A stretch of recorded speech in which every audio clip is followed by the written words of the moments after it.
Hey, everybody, we're back. Steph and Ramiro from Starfish Social Club. This is episode 2 of our new format where we are just talking about just the stuff that happens here, the situations, the interactions, and the way that we work with our students here at Starfish. Our intention is a few things. Number one, to be able to give you a behind the scenes look at what goes on here, because I know it's pretty mysterious behind the door. So just to give people an idea of what it looks like when kids are here. Also to give people an idea of just all the different kinds of kids we have here. There's not really a situation where a kiddo would kind of be not like anybody else or not find someone else that they relate to unless they're outside of our attendance parameters, which are we start at age 7 and we enroll up through age 21. Once kids are in our program, they can stay even past the age of 21. And our program is designed for students who have average to above average cognitive and language skills. So that's almost all of our kiddos here. We do have some students that just do game time with us because they don't have average cognitive or language skills. So we do have that as an option as well. But part of it is just giving you guys a glimpse into our time here. Part of it is giving you guys a glimpse into our kids and what their amazing personalities all look like. And then part of it is sharing our methodology, just the way that we engage and interact with the kids, with our goal being to help them create the reputation that they want for themselves in a way that they feel good about.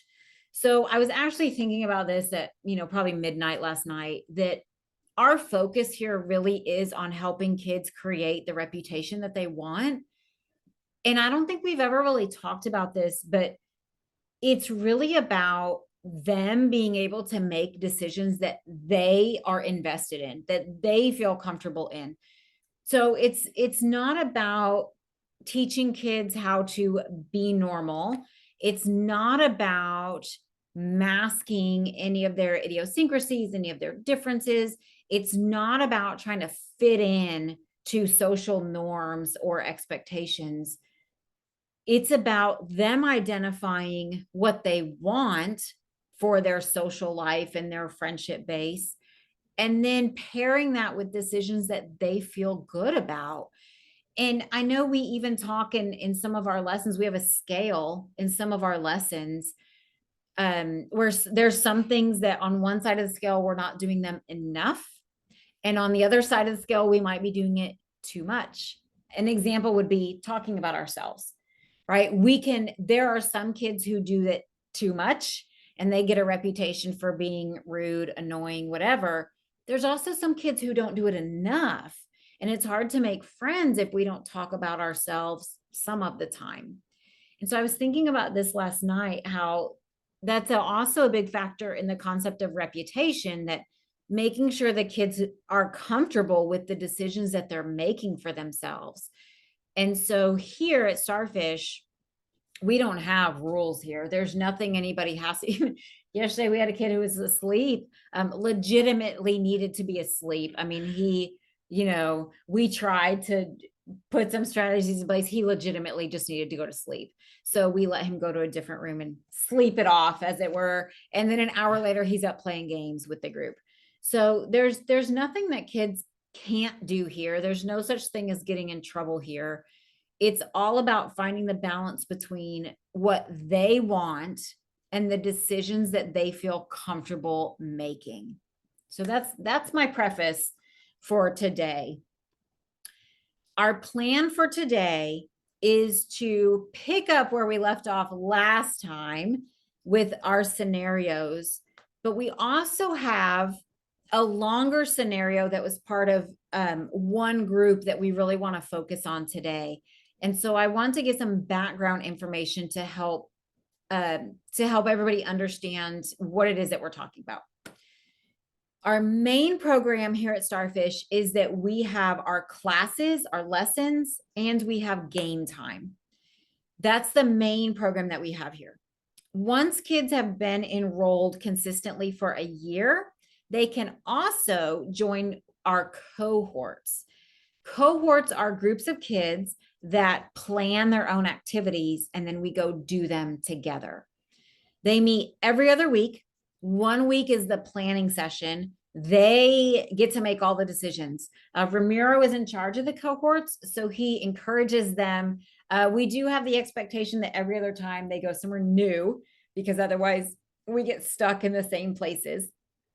So every other month they go somewhere new, but he facilitates the conversations about where they're going to go, how are they going to agree on a place to go.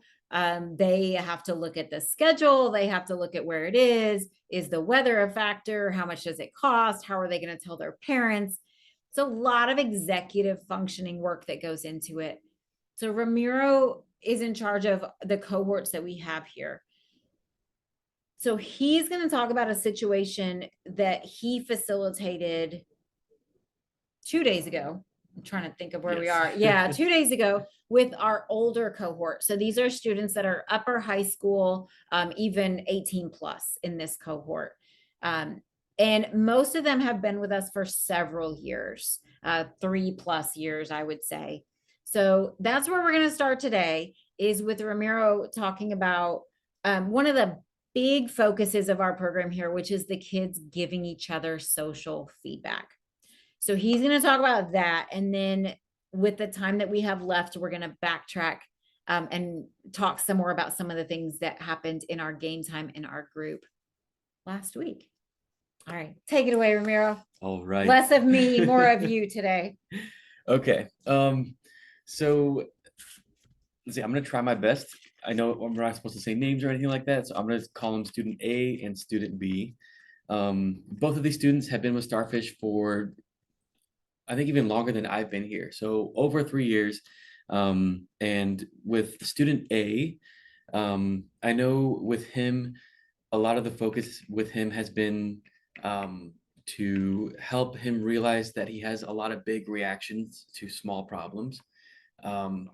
Maybe not necessarily because he thinks that he's having a big reaction, but what we've kind of picked up on is it's kind of animated. He has a lot of animated reactions based on maybe movies he's seen or TV shows and things like that. So it seems like in his brain, like he's made the connection between what he sees as a reaction and he turns that into his reaction. That's how I've kind of started to see it. And it's not always a negative reaction even. Right. It's just, and you were the one who picked up on that it's like it's coming from cartoons. Mhm. So that was a really amazing observation. Sometimes it's even just like, right? I mean, it's not always, it's not always even a negative reaction. It's just very animated. Mhm. Yes. Mhm. He comes across like a cartoon character. Yeah.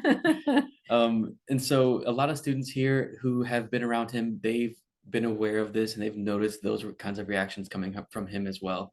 And so student B, who has been in, I think, the same group with him for multiple years as well.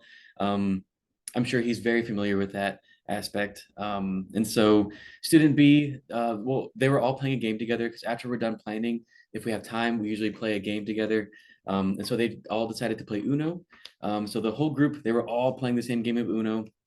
And student B and student A, they both, they have conversations back and forth about movies and Star Wars and things like that. And so I know that they have a great relationship in general.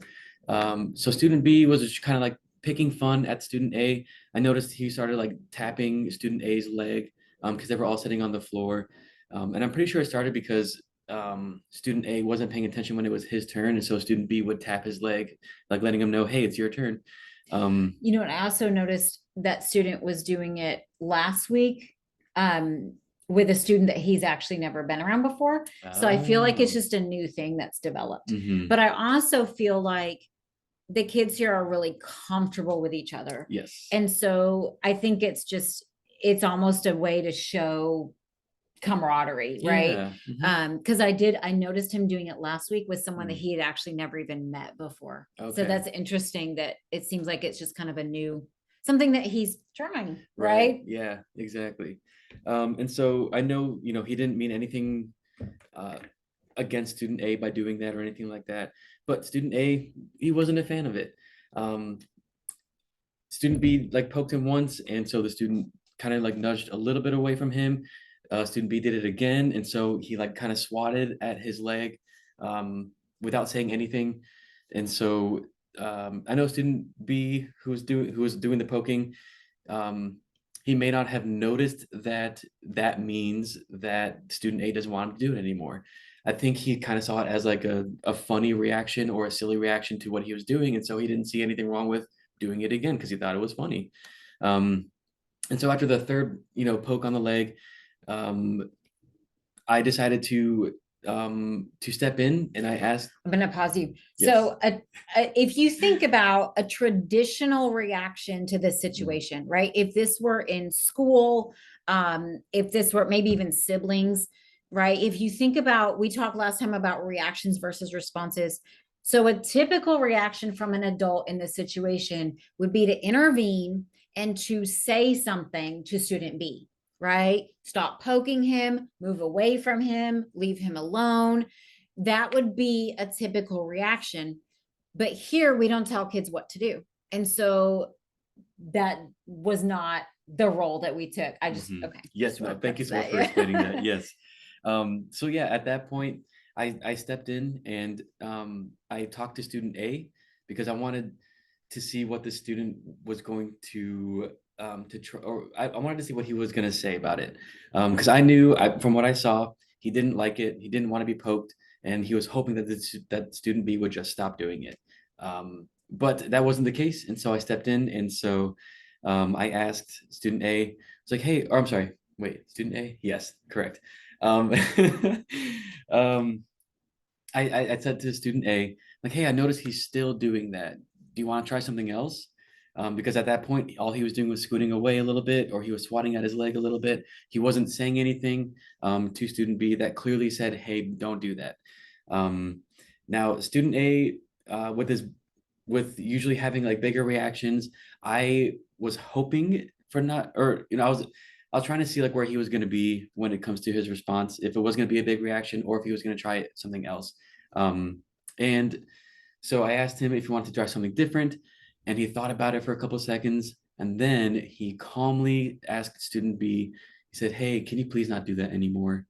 So this student who gave the feedback has been learning how to process through his emotions and not just take the animated route through it and not just say, "Hey, stop," or just have a big reaction to it. So that in itself shows me that he's learning, okay, if I want someone to change what they're doing or to stop what they're doing, I just have to calmly let them know, hey, that's bothering me. Please stop doing that. And so that I made sure to applaud him. I said that was great feedback. And student B listened to the feedback. He received that feedback well. Since he was clearly told to not do it anymore because it was bothering that student, he stopped doing it. And so the game continued on. And about 5 minutes later, student B poked his leg again. Um, I don't think it was because of any like intent to make the other student upset or anything like that. I think it was just a natural reaction for him to let him know it was his turn again. But student A, um, what is it? Oh, student A at that point, I remember specifically because I was watching them still. Student A didn't say anything, but he turned around and he looked at me because we teach our students to try to solve the problem initially by themselves by giving the other person feedback, which he did. And if at that point the other student is not listening to the feedback, then would be the situation where, or then the situation is where you could get a teacher involved, me or Steph, or in other situations, another parent or other teachers and things like that. Um, at that point is when you could get a teacher involved. And so I saw him look back at me as if he wanted my help. And so instead of directly telling student B, hey, stop doing that, or hey, he already told you not to do that, I I reminded student B, I was like, hey, so when we don't listen to feedback, other students may not want to play the game with us, or they may want to switch groups, or they may want to go do something else instead, because it's kind of frustrating if we're not receiving their feedback. And so student B, like I saw him nod, and he let it go and he stopped, and student A was totally fine with playing the game still. So that's our emphasis on natural social consequences. There's no punishment here at all. However, the natural social consequence that plays out here on a daily basis and that is very applicable to real life is that people give attention to people that they like being around and take attention away from people that they don't like being around. And so that's what gets reinforced here is when students are bothered by something or upset by something, they can choose to take their attention away by going to a different group, by playing with somebody different. Nobody has to play with anybody here. Everybody gets to make their own choice. They get to make their own groups. They get to pick their own partners and groups and that kind of thing. So the natural social consequence is social attention. And that's really what we use to help our kids learn what is successful for them socially and what isn't. If what you're doing causes the other kids to want to keep being around you, that's awesome. If what you're doing is causing them to go find another group or another game, let's talk about that. Let's see what's happening, because that's not what any of us want. None of us want to be left, when everybody leaves us. So yeah, and again, Ramiro at no point told the other student to stop poking him, because that's not how we see our role here. So at no point did Ramiro tell him to stop. He reminded him of what the natural social consequence would be if he kept doing it. The other part of that is that all the other students are seeing student A continuing to give feedback to student B. And so we see that come up too, where the kids will say, he keeps telling him to stop and he doesn't stop. So not only is it affecting student A, who's in the mix, all the other kids are seeing it too, that this student's not listening to feedback. So it definitely becomes part of the social dynamic.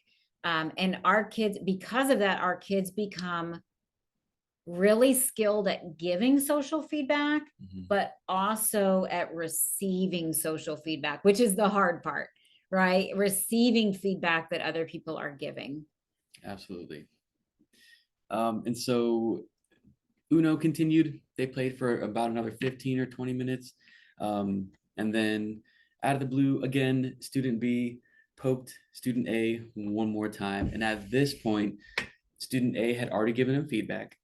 I had already stepped in and reminded student B of the natural social consequences if he doesn't listen to the feedback. And so this third time, student A had, I don't want to say, he had an animated reaction. He said, stop. He didn't yell, which is something that he would do a lot in the past. He didn't flail his arms, which is something he would also do in the past, but he was clearly upset at that point because student B was not listening to his feedback. And so the game stopped. All the students, were looking at student A and student B because it was a big reaction in that situation. And so I stepped in again and I said, okay, so I noticed that student A is definitely frustrated now because you are still not listening to his feedback. And so student B kind of looked upset because I'm sure he didn't want to hear the feedback from student A, but also from me at that point. And student B said, well, I guess we're not friends anymore. And this student, I've noticed, and I'm sure Steph knows too, like he tends to quote things. Script. Yeah, he scripts things from movies and TV shows and stuff like that.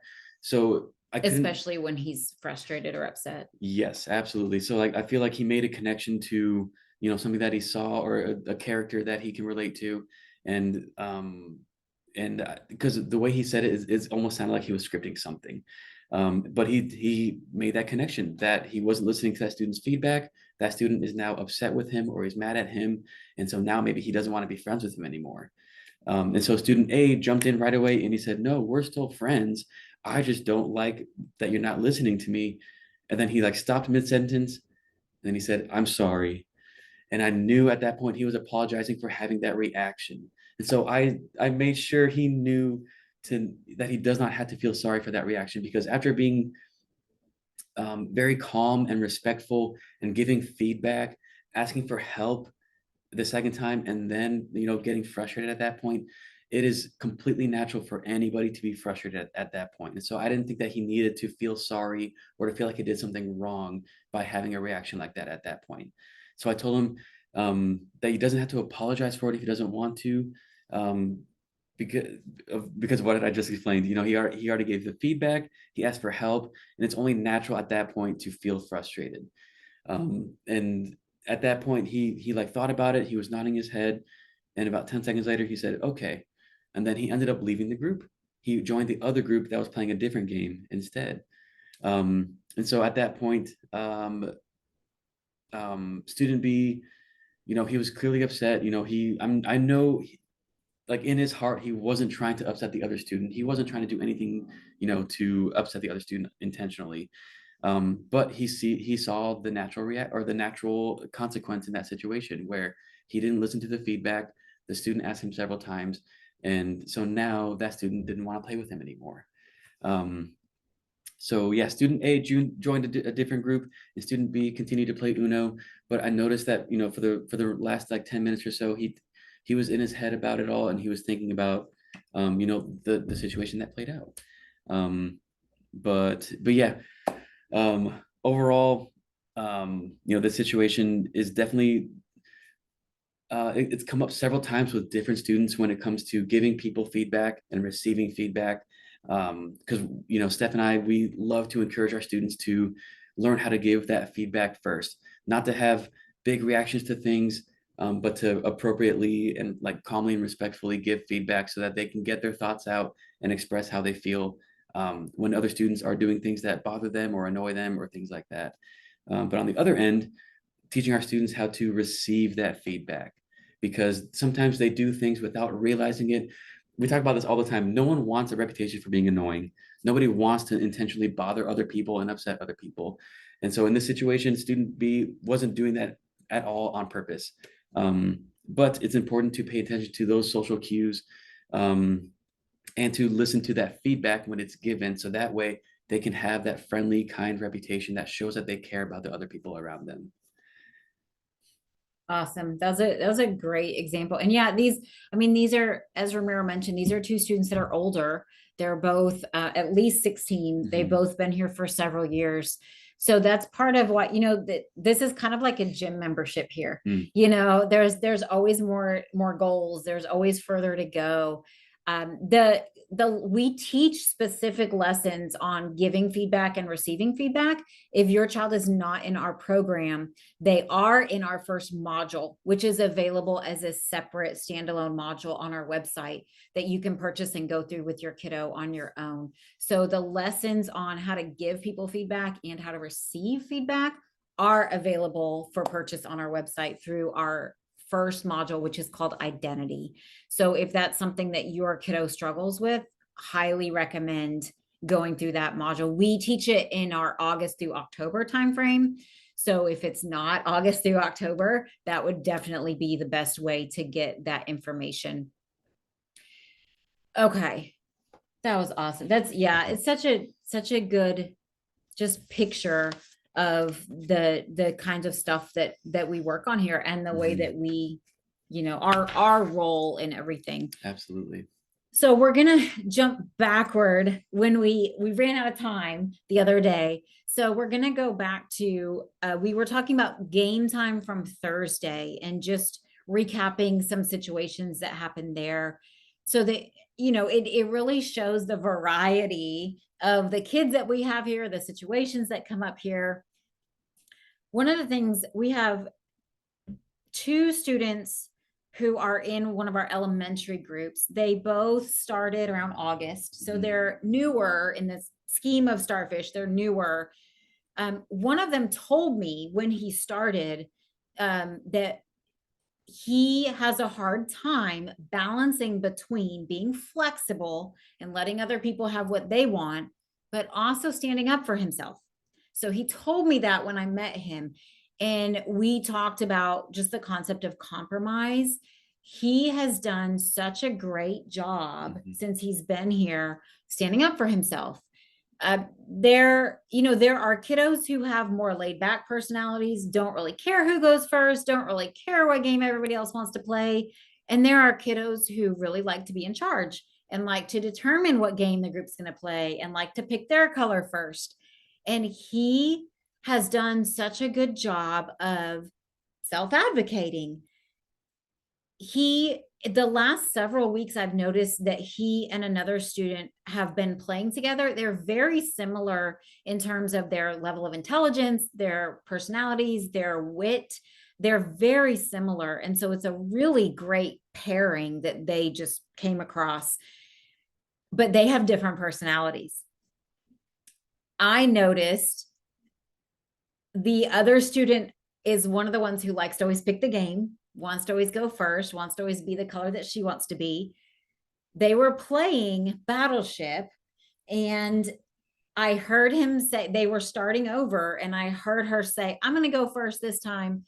And he said, yeah, I'm pretty sure you went first last time. So again, that's giving social feedback, right? Because once he says it, she will say something like, oh yeah, you're right.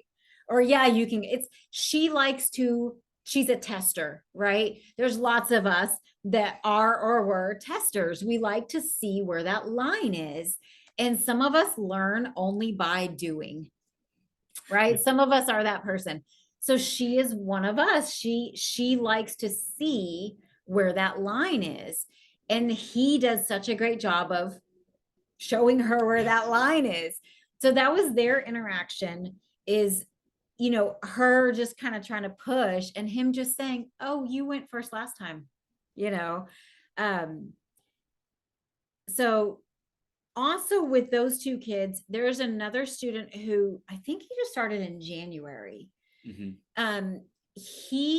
The concept of being in a group, he's young, the concept of being in a group is pretty new for him, but he loves the other kids. He very much likes being around the other kids, likes talking to the other kids. He watches them. He's very observant. One of the kids noticed he was copying him, but it's because he really wants to be like them and do what they're doing. He's learning how to be part of a group. So while these two kids were playing Battleship, he was sitting next to one of them and just kept saying their names, trying to get their attention. They chose to ignore him. Our students with social learning challenges do not pick up on ignoring. I'm going to say that again. Our students do not pick up on being ignored. That is not a social clue they pick up on. Usually they think it means the person didn't hear them. Okay. So they will keep saying it. Your kiddo may tell a joke 3 times that you intentionally ignored the first time because it wasn't funny. They may keep calling your name even though you're not responding. Okay. This is why they do not pick up on being ignored. They think that it means the person wasn't paying attention or did not hear them. So these two kids are playing a game. Third student is just saying their names. So this was the situation from our last episode where we were talking about the kiddo on the floor, this same time frame. So we incorporated that into the discussion too. They said, he's bothering us. He just keeps saying our names, even though we're playing a game. And so I love rephrasing what kids say, right? So I said, oh, so it's bothering you that he keeps calling your names, even though you guys are playing a game. So I'm thinking that because you guys are playing a game together, you're thinking about each other and you're thinking about your game. You're not thinking about him. Yeah. Okay. So we're reinforcing that. And that's when kind of things, situations, scenarios came together. And he ended up going to play a game with the kiddo who had been on the floor. But now he knows that when they're playing a game together, they're not paying attention to him and they're not wanting to have a conversation with him because they're busy. It doesn't mean they don't like him. It does not mean they don't want to talk to him, but they are busy with each other. So he can go find something else to do. He can go find another group to join. All he's trying to do is have engagement. And that's what Ramiro was talking about with our cohort kids. Nobody's trying to bother anybody. We don't do that on purpose. He's just trying to engage with them, but without the awareness that they're doing something else and that they're ignoring him, thinking that that's going to help solve the problem. So that was another thing. We have one of our high school students change schedules. And so he's now coming on a day that he didn't come before, which means it's kids that most of whom he doesn't know, because we have different kids for the most part. We have different kids on different days. So when he came in, one of the challenges when kids come in late is that everybody's already playing. They've already formed groups, they've already picked games, they're going. And so one of the challenges with kids coming in late is that sometimes they end up without something to play. Sometimes all the games are full. There's not a spot for somebody new to join. There was a big group playing Uno, all older students, well, almost all older students, high school. And so they were his peer group. He doesn't know them. And this student has social anxiety. So the thought of him approaching the group and asking if he can join, or saying anything to them, not for him, right? So I'm watching this play out because I'm thinking about the situation. I'm thinking about the fact that even though he's been at Starfish for over a year, he doesn't know these kids. And so automatically there's going to be some regression, right? Because it's a new situation. Fortunately, it's still Starfish. And so it's still a safe place. It's a safe place to say and do things. And so when he came in, he was late coming in. And so I pointed out to him, there were two younger groups of students. One group was pretend playing and one group was playing games. And then there was the older group that was playing games. So I said, you can pick any group you want to. I said, he also has a tendency of not making a choice. So I said, my suggestion is to go with the older group because they're your age. So that would be my suggestion, is, to jump in with them. This group of students has been here for a long time. They are super welcoming. They do not mind people joining the game. They play Uno every week. They sit on the floor, even though they're all, 16, 18, whatever, but they totally don't mind other people joining their game. But one thing to think about is that once kids are playing a game, they're not paying attention to other people. So if another kid walks in the room, nobody's noticing that. If another kid comes in and is thinking about joining, they're not noticing that because they're paying attention to their game and their group. So sometimes kids think that that means they won't be welcoming. It's just that they're not thinking about you, right? If they're playing their game, they're thinking about the game, they're thinking about each other. So he walked in, none of them said anything to him because they're not thinking about him, they're playing their game. And he walked back out into we have like a hallway, and he sat on the floor in the hallway.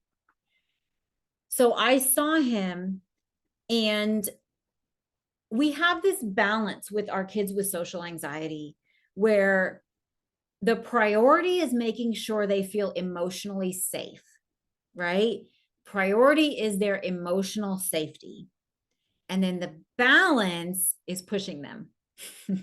So we find that middle ground. It's different for every kid, but we push our kids with social anxiety and we learn kind of where their limits are. So when I saw him, here's the thing about social anxiety. Social anxiety causes our kids to remove themselves from other kids. So if your kiddo chooses not to be around other kids, that is social anxiety. Okay. Because human beings are neurologically wired to be part of a tribe. Being rejected from a tribe is death in our brains. Okay. It's survival mode. We are wired to be part of a tribe. We are social beings.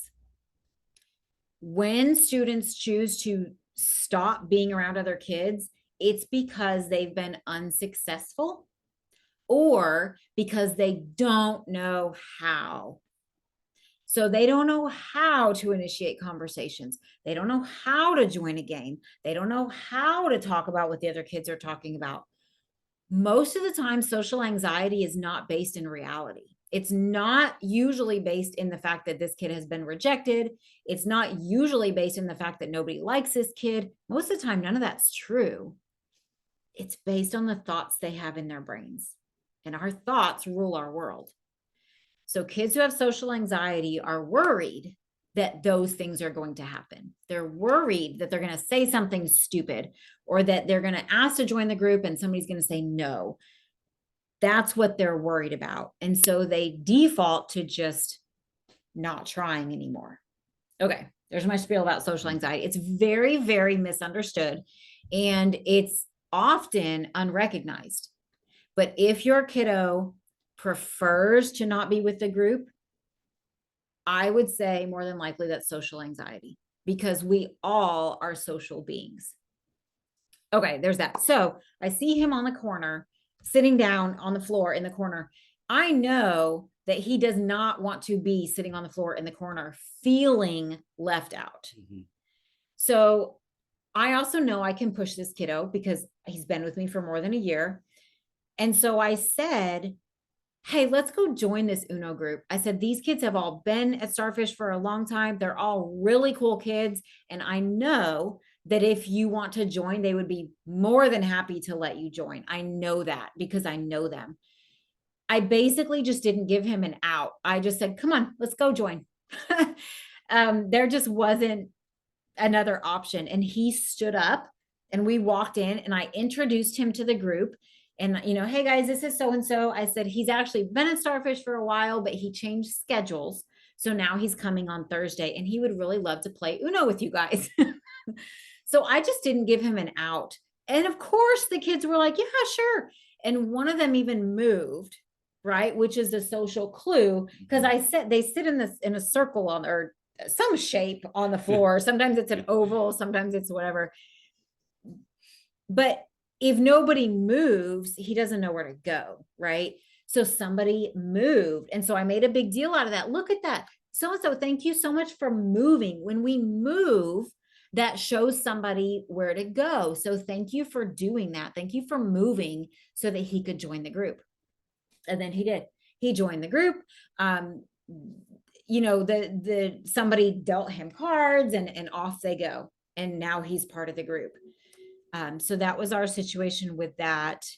We had that again with just how we talk to the kids in questions. One of the groups that was pretend playing, they were crashing into the walls. They were banging around with chairs. I don't know what all was going on.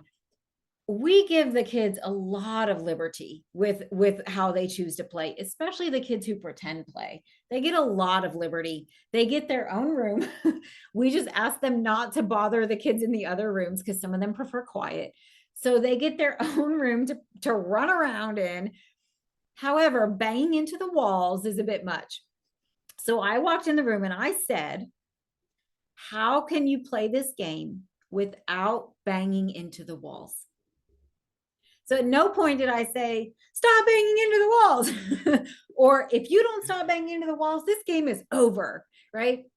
None of that, because my goal is to have them take responsibility for the outcome. So I said, how can we play this game without banging into the walls? And then they figured it out. And then it wasn't an issue again. Mm-hmm. Right? Yep. So just giving it to them, letting them figure out what they want to do to make that happen. let's see. All right. Oh man, we're through game time on Thursday. Okay. So we're just going to talk about a few more things and then we have kids waiting for us again. So a few more things that happened. The next one was when we transitioned to class time for our older students. So game time's over. Our younger kids are leaving, transitioning. We have class time for our older students. This specific class is one bigger than our other classes. And so we have to bring in an extra chair, but this is a new development because we had some schedule changes. So I don't always think about it. Usually when I talk about forgetting something, there's a certain student here who says, it's because you have ADHD. So I appreciate him being so understanding of me and my brain.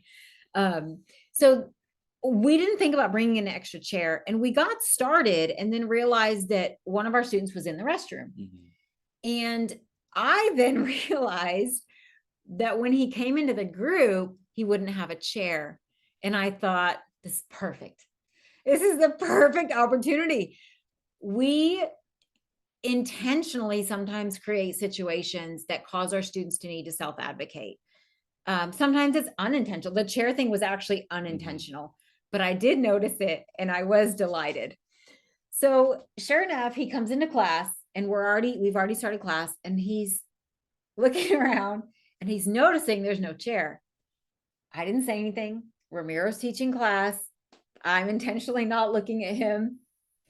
He ends up just standing against the wall for about 20 minutes, probably. Yeah. And then we did one of our polls where I asked the students a question and there's spots on the wall for them to stand to represent what they think the answer might be. So we did our poll. Everybody goes over to stand against the wall and we talk about it for a few minutes and then they come back and he sits in someone's chair. This student immediately turned and looked at me. Now I'll tell you guys in hindsight, I don't want to use the word should have. What would have worked better is if I would have asked that student to give him feedback, but I didn't. So that's on me. What I said was, I noticed you're sitting in someone else's chair. And he kind of grumbled, right? And I said, oh, do you not have a chair? And he said, no. So I said, how do you think you can solve that problem? I don't know. One kid says he could go get a chair. So yeah. Another kid says he could ask someone to get him a chair. Yeah, right? Which one of those do you want to do? Neither. Didn't want to do either one. So I just said, okay, well, this was so-and-so's chair. So I do need you to, give that back to him and then let me know what you decide to do. And he stood up against the wall for the rest of class. But that was his choice, right? And we are really big on not placating our kids here. We knew he needed a chair, but he can also ask for a chair, right? So that's what we're trying to encourage. I guarantee you, if we set that situation up again this week, he would come in and ask for a chair. Sometimes we all just need to go through and experience the hard way one time, and then we're good to not do that again. So that was just, we always try to refrain from offering the solution. We always try to refrain from solving the problem before it's even a problem. Our intention is for the kids to be able to self-advocate and ask for what they need. Okay, one more thing about that. We also had a conversation, again, this is one of our older groups. I don't even remember what led to this conversation, but we were talking about the concept of hidden rules. Hidden rules are things that nobody tells you. They're not posted on a rule sheet somewhere.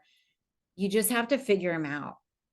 Our kids tend to learn them the hard way. Great example are things like, if you're middle school, high school, you can curse in the hallway. You can curse in front of your friends. You can curse outside of school. You don't curse in front of a teacher. You probably don't curse at home. So neurotypical kids tend to get that. Our kids tend to get in trouble for doing things like cursing in front of a teacher because they heard the other kids cursing. I've even had a kiddo is 5th grade who everybody on the playground was playing this game where something physical. They shove each other, they punch it, they do something. It was something physical. And then recess was over and they're all going back inside. And our kiddo is continuing to play the game, right? So all the other kids knew the hidden rule that this is a recess game. And when recess is over, the game's over. Our kiddo didn't know that hidden rule. So our kiddos tend to get in trouble for things that they see and hear other kids doing, but the other kids know the context. They know even things like, there are certain kids that you don't say certain things around, or certain kids you don't talk about certain topics with. Just things like that. And our kids don't always recognize that. Even when I was teaching so very long ago, I had a student that had a friend who spoke Spanish and he thought it was super cool. So he would copy the Spanish words that he heard his friend saying, except I speak Spanish and they were not appropriate words, but he didn't know what they meant. So we came up with a new expectation that he could only say words if he knew what they meant. So we could look them up if he wanted to, because they sound cool, right? So he hears this other kid speaking Spanish, but knowing most of the teachers don't know what he's saying. But then he's saying words that if somebody understands him, he's going to get in trouble for. Again, hidden rules, right? Just because another kid is doing it, our kids are the most likely to get in trouble for it. So that was a conversation we had with our older students. Gosh, I really can't remember what the context was because we were talking about leaving a conversation. Was it related to being rejected from a conversation? Maybe it was topics. I don't know. But just an example of a side conversation that actually had nothing to do with the lesson. Yeah. But it's just all these things that come up that kids ask about or that we think about that we just really want to share with our kids to just help them be a little more prepared. Okay. There's a weird noise. Yeah. There's some weird noise happening in our office. It sounds like a printer on another. Right. Oh, maybe it's above us. Maybe somebody's hanging out. Usually people aren't here at the hours that we're here. Okay, I'm going to share one more example because I think that'll be a good close to this. That'll close out our week and then we can start fresh for next week. We had a bonus game time on Friday because we had some days that we had to close last week. Another example, a kiddo with social anxiety. He's fairly new to Starfish. He's an older student. He really likes to play games. So we have the majority of kids here are really game oriented. We have a handful of kids who just like to hang out and chat. So they can do whatever. They're welcome to do both. In the group that he's in, a lot of the kids just like to hang out. They will play a game. They don't really care if they're playing a game. Their focus is just hanging out and chatting. He will often come in and just stand awkwardly waiting for someone to get a game and start a game. But he's the only one who cares about whether there's a game or not in his group. In other groups, it would be different. But because nobody else really cares, he doesn't join the conversations that are happening. He just awkwardly stands to the side waiting for someone to suggest a game. So Ramiro and I do our favorite strategy, which is when we talk to each other where he can hear us. And we say things like, if anybody wants to play a game, they are more than welcome to go grab one and see who else wants to join them. Right? So we'll say things like that. Or I'll even say like, I really want to play a game today, but I don't care what game it is. So I'm going to wait for one of the students to pick a game. And I don't even care what game it is. I will join them when they pick a game, right? So we've been doing this for 2 or 3 weeks, I think, with this student. We have not yet broken past it. Last week, I think another kid went and got a game last week. And as soon as she did, he was all over it, right? I mean, he followed her, and then we all play. Once we're playing a game, he's totally Right. fine. Hmm. It's the initiation, it's the rejection, right? It's Hmm. social anxiety is a fear of social rejection. So I know that he's afraid that if he chooses a game, the other kids are going to say no, which is not the case. I mean, Hmm. we play a game every week. The other kids just don't initiate it because they don't care.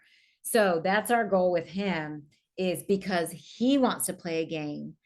Our goal with him is for him to go choose a game and get it, and then invite the other kids to play. So, but that's how we don't make him do that. We talk to each other in front of Hmm. him, but we also provide that safety that Hmm. I will play any game that anybody wants to play. Ramiro, do you want to play a game today? Hmm. So we're providing that safe environment for him so that he knows that at least somebody would say yes if he were to start that interaction. That's a wrap. That takes us to Monday. Yeah. Correct. Yep. So we are going to do this at least once a week, probably more often, because Hmm. clearly we've spent about an hour and a half just talking about two Two night. days, Yeah. 2 nights. 2 days here at Starfish. So we may end up doing this more often, but I think 45 minutes or less is a good chunk of time for us to talk. Yeah. So yeah, we have kids coming in right now. I can hear them. So that is the end of us for this time, but we will see you guys again next week. So I hope that it was valuable and helpful for you guys to learn more about our kids, more about our program, more about us, and all the amazing personalities that we have here, all the amazing growth that our students make, and just this super fun time that we have every day here.